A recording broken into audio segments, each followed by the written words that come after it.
שלום למאזינים, אנחנו במחרוזת הלוחם, בעל ההשראה, הגיבור, שהתחלתי במיוחד לנוכח מה שקורה אצלנו עם הלוחמים הגיבורים. כולם הופכים לגיבורים, מסירים את הגלימה האזרחית ורצים לצבא להילחם, לשמור על המולדת. אז קוראים לי דוקטור אלי יעלון, אני בכלל איש הייטק ועוסק בחקר התודעה, אבל מדי פעם אנחנו נכנסים לשמור על הלוחמים שלנו, על הנפש של הלוחמים שלנו. אם שמעתם את הרעיון שהיה לי עם רזיאל ברבי, המ"פ של סיירת גבעתי, כדאי לכם לשמוע אותו וגם להעביר אותו לחברים שלכם שישמעו. ייתן לכם השראה מה שקורה עם הלוחמים שלנו. והיום, מאחר ואני ראיינתי את רזי, רזי ימשיך במחרוזת ומראיין את המרואיין שלו. בבקשה, רזי, הבמה שלך. תודה, תודה, אלי.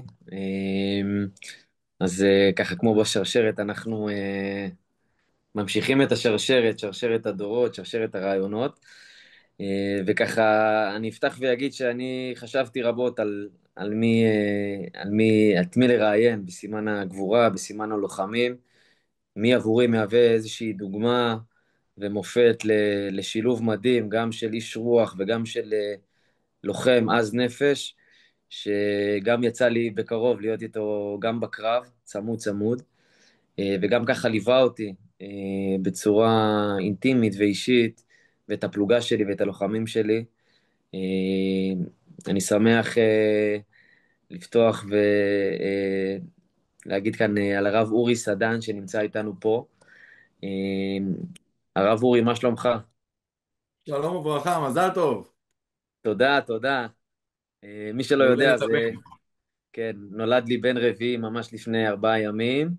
מזל טוב. ואם הרב אורי הוא גם מוהל, הוא יספר לכם פה הוא איש רב פעלים, בנוסף למגוון רחב של תפקידים שיש לו, הוא יספר עוד רגע. הוא גם חיתן את אחד המ"פים שלנו בגדוד.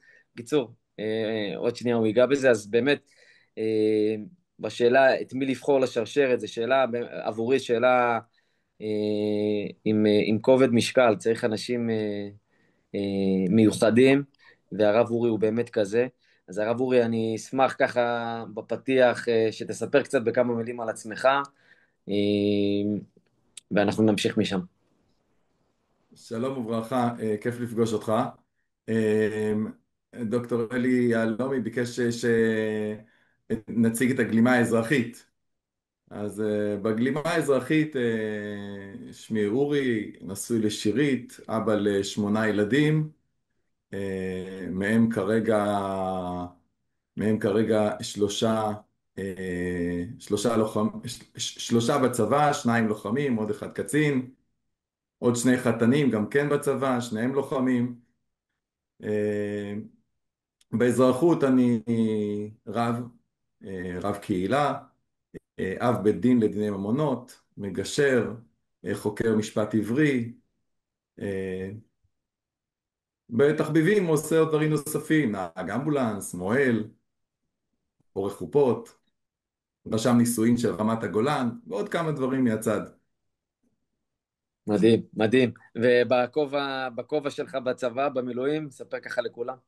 על המדים, אחרי שפשטנו את הגלימה, לבשנו מדים, אז במילואים יוצא גבעתי כמובן. אה, הגענו, הקמנו למעשה את הפלחן עוד לפני שהיה גדוד, עוד מתקופת החסה. הקמנו את הפלחן של בה"ד 1, חטיבה 261. ברבות השנים הפכנו לגדוד. אני הייתי המחזור הראשון של הפלחן, בצורתו החדשה. ברבות השנים הפכנו לגדוד. אני מדבר בשנת 96, נכנסנו לפלחן ולגדוד הזה. למעשה זה אותו גדוד, אותו מאז. אז שימשתי גם כחופל של הפלחן, הייתי איתו בצוק איתן. רזיאל הצטרף אלינו עם הצוות שלו בצוק איתן. אה, את המ"פ של צוק איתן גם חיתנתי מיד אחרי מבצע צוק איתן. היום הוא קמ"ן בגדוד. במלחמה הצטרפתי כמובן מוצאי שמחת תורה. הצטרפתי כבר לרמת החטיבה. בסשן הראשון לחמתי עם החטיבה, חובש של החפ"ק מח"ט של יהודה וך, ובסשן השני נכנסתי לגדוד מיד אחרי אירוע קריסת המבנים של צוות ברבי, לשמש כרב הגדוד. זה פחות או יותר על רגל אחת. טוב, אז אנחנו נצטרך באמת עוד 20 דקות כדי שתוכל לפרט לנו על כל העשייה המבורכת שלך ועל הפעילות המדהימה. אנחנו בסימן, הרעיון הזה הוא בסימן לוחמים וגבורה. והרב אורי, אני באמת רוצה לשאול אותך בשאלה ראשונה, שאלה אולי קצת אישית. הנושא הזה של גבורה, במיוחד בזמנים שאנחנו נמצאים בהם, של גם מצד אחד תורה ורוח, ומצד שני גם עולם המעשה, לחימה. אתה השתתפת בלחימה הזאת, היית בעזה, בפנים, תמכת את האנשים. תן לנו ככה איזה רגע אחד, ככה מיוחד, שאתה יודע לזהות ממגוון הרחב של האירועים שבהם היית, על גבורה, על, על הנושא הזה של רעות לוחמים, איך אתה ראית את זה מהעיניים שלך, ומה זה עשה לך, מה זה היה עבורך. אני יכולתי לספר כל מיני מקרים של לחימה מאוד עצימה, בעיקר כשהיינו חלק מהחפ"ק מח"ט. היינו ככה בקצה החוד, בקצה החוד של הצק"ח. נפגשנו עם עשרות מטענים, ירי מכל הסוגים, הצטרפנו למגוון של כוחות, אבל לא, זה לא המעניין. אני מוכרח לספר על מקרה של גבורה של אחד מהלוחמים בחפ"ק. אדם כבן 40, קצין בחפ"ק, אה, שהלך במהלך המלחמה וראה איך העסק שלו, עסק גדול, הולך וקורס לו לנגד עיניו, מתפורר. לתוך עזה נכנסים לו כל מיני הודעות מכל מיני נושים וכל מיני ספקים, ואמרנו לו, בוא, תלך תציל את העסק שלך. אומר לו, יש, יש עם להילחם עליו, יש לנו מדינה, אני אבנה את העסק בהמשך, ייקח לי הרבה שנים, אני אבנה אותו מחדש, יש לנו כרגע עם. והאמירה הזאת, הוא היה צמד שלי בחפ"ק. צמד, כידוע לך, זה משהו שהולך בגב שלך, לא משנה לאן שאתה הולך, על כל המשתמע. אה, והרגשתי ממנו רוח אדירה של גבורה. לא גבורה מול האש, גבורה מול האש יש בזה משהו, אבל הגבורה להיות מסוגל להמשיך ולראות את החדור מטרה, לראות עם מול העיניים, לראות מדינה מול העיניים, לראות מטרה, לראות שליחות, לראות ייעוד, ולשים בצד את החיים האישיים מתוך עיניים פקוחות. כלומר, לא לעצום עיניים, יאללה בבאללה, נמחק את הפרט ויש רק כלל, איזה קומוניזם כזה, שאין פרט, יש רק כלל, או פשיזם, שיש רק לאום, אין יחיד. יש ידיעה, מודעות אישית עצמית מאוד עמוקה, ומוכנות לשים אותה בצד. לדעתי זו גבורה, והיא עומד בבסיס של כל האחרות של הגבורה. אני חושב שגם האירוע שהייתי איתך ביחד, החזרה של צוות נתי פנימה לפעולת החיסוף, שלכולנו היו פרפרים בבטן, את הפרפרים שלך היה אפשר לשמוע ממרחק של 10 קילומטר, וה... אני והחלטנו רק, שהולכים על זה. הרב אורי, אני רק אציין לקהל הצופים שלנו, שככה פחות אולי מכירים, אז באמת אני רק אגיד במילה, אחרי האירוע שאנחנו חווינו, שמחבל בעצם ירה טיל RPG לעבר המבנים שלנו, 21 לוחמים נהרגו. במבצע הזה, אני מפקד על המבצע הזה, ואחרי שבוע ימים לא פשוט של הלוויות והזכרות שהרב אורי מלווה אותי צמוד בכל התקופה הזאת, ונותן את עצמו ממש, בא אליי בשיחה בארבע ועיניים ואומר לי, אני לרשותך, מה שאתה צריך, אני כאן, לפלוגה שלך, ללוחמים שלך, לך, ואולי זו גם ההזדמנות הרב להודות לך באופן אישי, עם מרבית העשייה שלנו, אולי לא יצא לי באמת להודות לך, ולהגיד לך שזה מאוד מאוד חיזק אותי. באמת אחרי שבוע עמוס בהלוויות, שבוע, אני קורא לו שבוע שחור, שגם הרב, אתה לקחת את הנשים, את האלמנות, וערכת להם את חלק מההלוויות, והיית איתם, ותמכת אותם. אנחנו עוד מעט נדבר על זה גם, על איזה עמוד תווך, אה, מעבר לגבורה שאתה ציינת באמת, הגבורה המבצעית, יש גם גבורה נפשית, בסיסית, פשוטה, של לתמוך, של להיות לעזר, וזו גבורה, אני חושב, אפילו לא פחות גדולה. ואחרי השבוע הזה, אני מחליט לחזור חזרה ללחימה עם אותו צוות שנהרגו ממנו 5 לוחמים. זה אירוע לא פשוט, אירוע מאוד מאוד מורכב, שהרב אורי באמת יגיד על זה עכשיו את הדברים, אבל באמת תעצומות הנפש שאנשים והלוחמים, וגם אני, היינו צריכים לקבל לתוך הדבר הזה, היה משהו בלתי רגיל.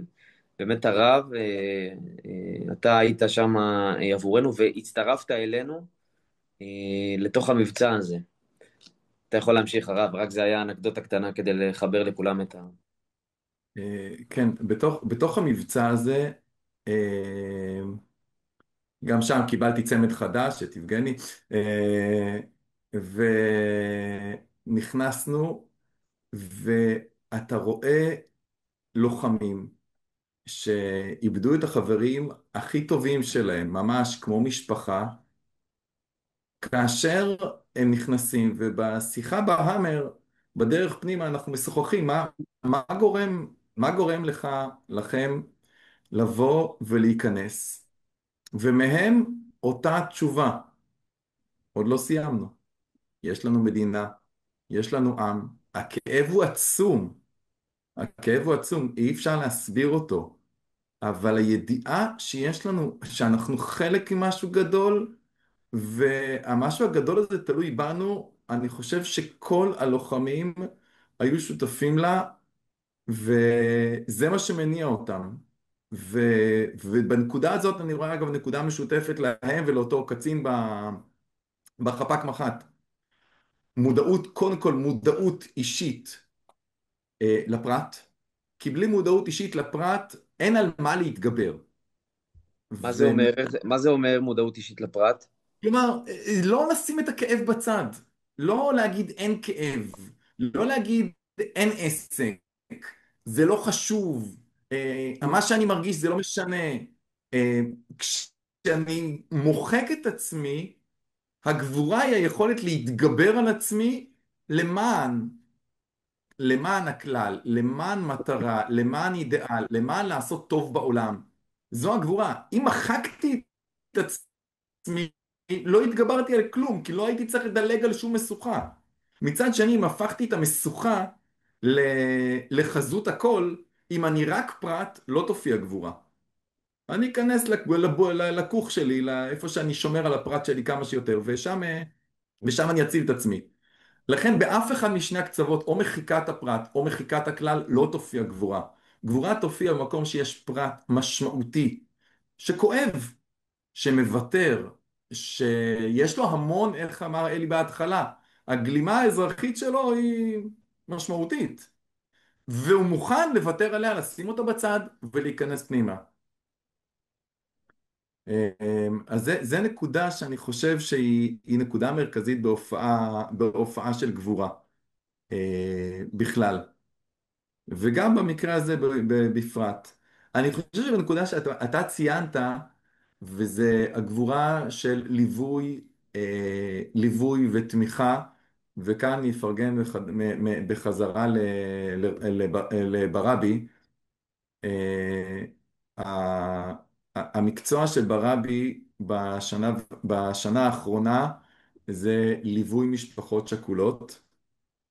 מהצד הוא גם מ"פ, ומצידי הצדדים שלו הוא גם מהנדס.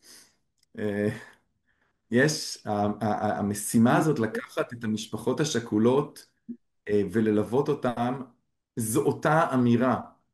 זה האמירה, יש פה מטרה נעלה, אני מודע לכך שיש לי עוד 1,000 דברים ואני בונה משפחה ונולד לי עכשיו גם ילד ואשתי בהיריון, ו, ואני מוכן לקחת את כל האירוע הזה ולשים את הערך, את הערך של המסירות לנגד העיניים וללכת עליו.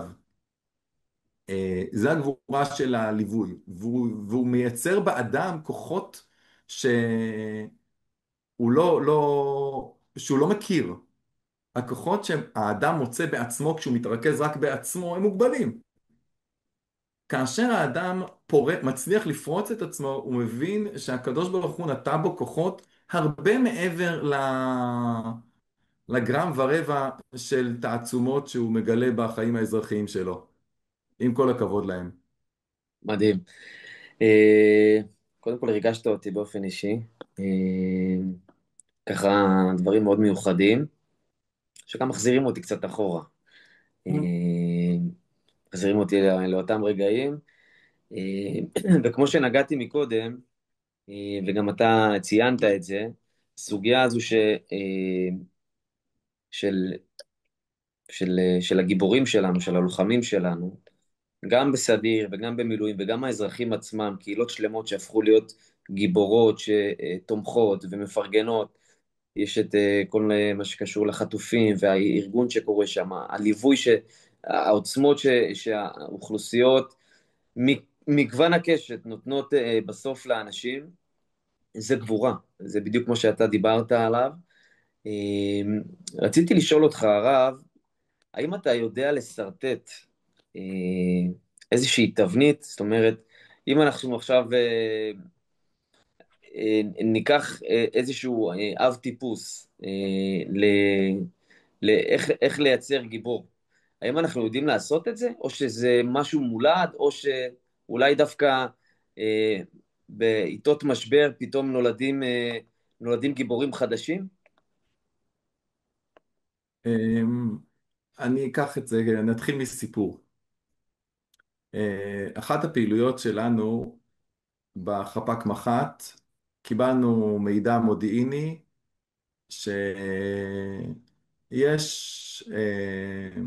יש פעילות פעילות למציאת שבויים ונעדרים בגזרה סמוכה אלינו, באזור שצה"ל טרם פעל בו. לא היה כוח גדול זמין בנמצא, לא ברמת לא חטיבה, לא גדוד, אפילו לא פלוגה. נכנסנו החפ"ק לבד. תגברנו עם איזה חפ"ק מוגדל, אבל נכנסנו החפ"ק לבד לאזור שבו ידענו שצה"ל לא היה שם, על כל המשתמע. כדי להביא מידע או חטופים מאיזושהי נקודה מסוימת שקיבלנו חיווי אליה. פעם ראשונה שהרגשתי את הבטן מפרפרת. אה, כשאתה הולך עם כוח גדול, אז יש תחושה כזאת שאתה בסדר. אה, ואני לקחתי איתי בכיס, אה, אה, חוץ מספר תהילים של צה"ל חילק, לקחתי איתי בכיס, כתבתי מאחורה את דברי הרמב"ם. והרמב"ם שמתייחס לחייל שיוצא למלחמה, קורא בעיניו את הדברים הבאים. ברשותך אני אקרא את הדברים. הרמב"ם אה, בספר שופטים, הלכות מלכים ומלחמותיהם. מאחר שיכנס אדם בקשרי המלחמה, יישען על מקווה ישראל ומושיעו בעת צרה, וידע שעל ייחוד השם הוא עושה מלחמה, וישים נפשו בכפו, ולא יירא ולא יפחד ולא יחשוב לא באשתו ולא בבניו, אלא ימחה זכרם מליבו ויפנה מכל דבר למלחמה. וכל המתחיל לחשוב ולהרהר במלחמה ומבהיל עצמו, עובר בלא תעשה. ולא עוד אלא שכל דמי ישראל תלויים בצווארו. וכל הנלחם בכל ליבו בלא פחד, ותהיה כוונתו לקדש את השם בלבד, מובטח לו שלא ימצא נזק ולא תגיעו רעה, ויבנה לו בית נכון בישראל. הדברים הללו, אני חושב שהעוצמה שלהם היא בכך שהם לא מוחקים שום דבר.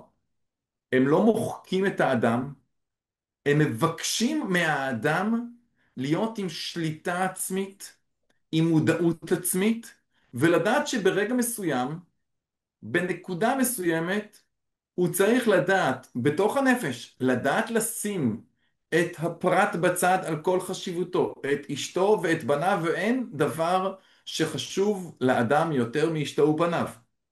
ולדעת לשים את זה בצד, ופשוט להתעלם מזה כרגע, ולהסתער כשהוא רואה את המטרה לנגד עיניו. את המטרה הלאומית לנגד עיניו. את המטרה של לעשות טוב בעולם לנגד עיניו. אם אני רוצה, שאלת אותי איך בונים גיבור, בונים גיבור באמצעות שתי האבנים הללו. האבן האחת זה העצמת האדם עצמו. שתהיה אשתו, שיהיה בניו, שיהיה אדם משמעותי, מלא. והאבן השנייה זה יצירת היכולת, המודעות העצמית הגדולה, לדעת שיש רגע לשים את זה בצד, ולפתח אצל אותו אדם מודעות לאומית. לפתח אצל אותו אדם מודעות ערכית. לדעת שהוא לא נלחם רק בשביל לשמור על המשפחה שלו, אלא נלחם, למרות שגם זה נכון חד משמעית במלחמה הזאת, זה בוודאי נכון, אלא לדעת שהוא נלחם עבור משהו הרבה יותר גדול, שהערך שלו נמצא אצלו. לא מתחילים את זה לא ביום אחד ולא ביומיים. לא בונים רגש לאומי בשטחי כינוס. זה מאוחר מדי. את הרגש הלאומי בונים בחינוך מגיל צעיר. את הרגש של הרצון ליצור טוב בעולם והמוכנות לשלם מחיר עבור הטוב. כל אדם צריך לבנות אצל הילדים שלו. שאתה מוכן לוותר על דברים משלך כדי שיהיה טוב לאחרים. כדי לעשות, לא להתבייש להגיד את זה, כדי לעשות טוב בעולם. אני חושב שהמכנה המשותף שחיבר בין כל הגיבורים שדיברנו עליהם, ובכלל בין כל החיילים שיוצאים למלחמה, זה הרצון לעשות עולם טוב יותר. ההבנה שכרגע המציאות שנכפתה עלינו, שיש לנו איזשהו רוע באמת מפלצתי שקשה לדמיין, העולם הוא בעייתי, כל עוד הרוע הזה נמצא. וצריך לעשות טוב בעולם. כמובן שזה עובר בתחנות שונות. זה עובר כמובן בתחנות שונות, אבל זאת המטרה, וכך אני מייצר גיבור. אם יורשה לי, הזכרת את נושא החטופים. כן. יש כביכול איזשהו מתח שרוצים לדמיין או לצייר בין שתי מטרות המלחמה. ניצחון במלחמה והשבת כל החטופים עד האחרון שבהם. למה אנשים מייצרים מתח בין שתי מטרות חשובות? לא יודע, אני כנראה נשגב מבינתי. אבל אם נתבונן רגע, שתי המטרות האלה, כל אחת כשלעצמה מציינת את אחד הכתבים שדיברנו עליהם. הניצחון במלחמה, הניצחון המוחלט, להכריע את האויב, שמדינת ישראל תנצח את החמאס, מסתכל אך ורק על הכלל. לעומת זאת, התמונה הנגטיבית, פוזיטיבית, כל אחד מהשומעים ישמע את זה באופן שבו הוא רוצה, תהיה להשיב את החטופים. יש לנו אנשים שסובלים, שנמקים במנהרות. הייתי בהרבה מנהרות, זה אכן לא נחמד בכלל. גם פוצצתי מנהרות בפנים, עוד לפני שלמדו איך להכניס אליהם רובוטים, אז הכניסו רובוטים אנושיים. הסתובבתי בהם, זה מזג, אתה מת מחום, זה בלתי נסבל. ולהסתכל על הסבל האנושי ועל הכאב של החטופים ושל המשפחות, ולראות אך ורק את כל המציאות בפריזמה של פרט. כשאני רואה כך, או כלל או פרט, אני יכול לדמיין כאילו יש מתח ביניהם. ואז כל פעם קופצים על איזה גנרל או איזה משהו שאומר, יש שתי מטרות למלחמה. ואומרים, שנייה, מה שמת קודם? אז זה או זה? סליחה, לבן אדם, אני אקח משל, לאדם יש אבא ואימא. אבא בדרך כלל, בסטריאוטיפ לפחות, מציין את הערך, את מה שצריך, לקבוע גבולות, את המטרות, את היעדים. והאימא, שוב בסטריאוטיפ, יש זוגות שהכל מתחלף שם, מתערבב, הכל בסדר, והאימא מציינת את העצמה של הילד, של כוחותיו, של יכולותיו. זה בעיני האדם, הוא תופס את אבא, הוא תופס את אימא, ועכשיו כביכול יגיד לו מישהו, שנייה, את מי אתה מציל? את אבא או את אימא? תגידו, אתם מטורללים? את מי אני מציל, את אבא או את אמא, את הכלל או את הפרט? לא מוכן לענות על השאלה הזאת. טוב, אז תגיד מי יותר חשוב. אתם לא איתנו. אין יותר חשוב. שניהם חשובים מאוד. אבא ואמא חשובים. פרט וכלל. ופרט וכלל זה משהו שמייצר את אותה דמות הגיבור שאתה מבקש לסרטט. האדם שמחזיק את הפרט בצורה מאוד משמעותית, ומוכן ברגעי משבר, ברגעים שנדרש לשים אותו בצד וללכת לכלל, לעם ישראל, לארץ ישראל, לטוב העולמי. וואו, הרב, אה, זה היה, אני חושב, חשוב לשמוע, ואני מניח שאנחנו יכולים לדבר גם שעות. אה, אנחנו ככה בזמנים שלדעתי אנחנו כבר אמורים לסיים, השעון כבר מצלצל, אז אני רוצה להגיד לך באמת לסיום, אה, תודה על כל העשייה שלך, על כל מה שאתה עושה, עבור הפרט ועבור הכלל, על ההמשך עשייה שלך גם בלחימה. אתה מצטרף אלינו לעוד 3 חודשים, ממש בשבוע הבא, 99 ימים יותר נכון, חזרה לדרום. אתה עושה את זה בשמחה גדולה, אני יודע, וגם האנשים שלי מחכים לך לפגוש אותך עם החיזוקים שלך והעוצמות שאתה מעניק לכולם. אה, ולהגיד שוב, אם יש לך איזה משפט לסיכום. אני רוצה להגיד משהו, רזי, ברשותך, ברשות אורי. קודם כל, היה מרתק. אורי, אתה עכשיו, זה הזמן שלך לבחור מישהו אה, שהוא דמות הגיבור, איך אומרים, פה יש עשרות אלפי גיבורים שמורידים את הגלימה האזרחית והופכים לגיבורים, ולבחור ולראיין אותו כמה שיותר מהר. זה דבר אחד. דבר שני, אני פשוט, בקונספט שלי, שאני איש מדע ותודעה, הכל מתחיל מבפנים, מהזיק האלוקי שיש לנו בלב. ואם יש אהבה פנימה לאהוב את עצמך, אז אתה יודע לאהוב את הסובבים אותך, ואוהב לאהוב את היישוב שלך ואת המשפחה שלך, את את המדינה שלך. והנושא הזה של אה, אה, למות בשביל המדינה או לבנות גיבור למדינה הוא שנוי ממחלוקת, ואני פשוט מציף את זה כי אני לא חושב כמוך, ממש לא, למרות שאני בא מבית חרדי, אני ממש לא שמה. אני חושב שהכל מתחיל מבפנים והכל נבנה בפנים. גם השיקום של החיילים, של הלוחמים, מתחיל מבפנים, צריך לתת להם לעזור להם וכלים. ואני חושב שהחינוך, הוא צריך להיות חינוך קודם כל לאהבה, שמתחילה בפנים, ואחרי זה את כל הדברים. אני יכול את כל התיאורים שנתת מהרמב"ם לסובב לכיוון שלי, כי הרמב"ם הוא איש מדע כמוני, והתיאורים שלו הם ברוב המקרים מאוד מאוד מדעיים ומדויקים. אז סליחה שאני קצת נכנס, אבל אני מאחל לך פה בהצלחה. אני בטוח שהרוח שלך היא נפלאה, רוח של לוחם ו...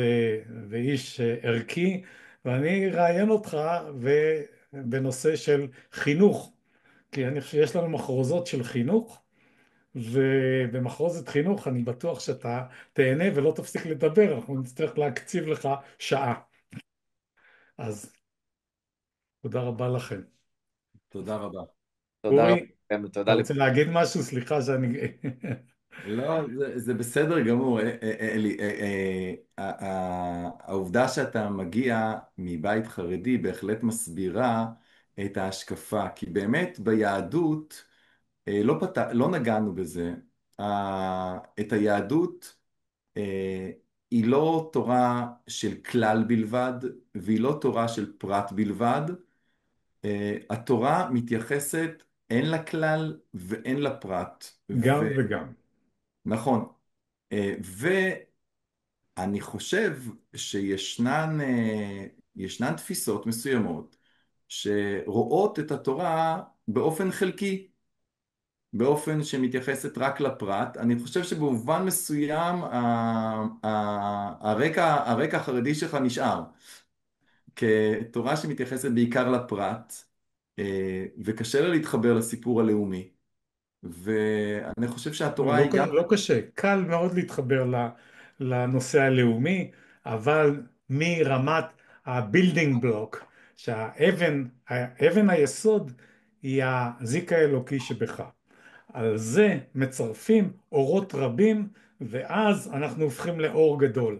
אני לא חושב שאור קטן יכול להציל את המדינה. אורות רבים שמתלכדים יכולים להציל את העם שלנו. וזה מה שקורה בפועל. בעזרת השם שזה מה שיקרה. תודה רבה. תודה לכולם.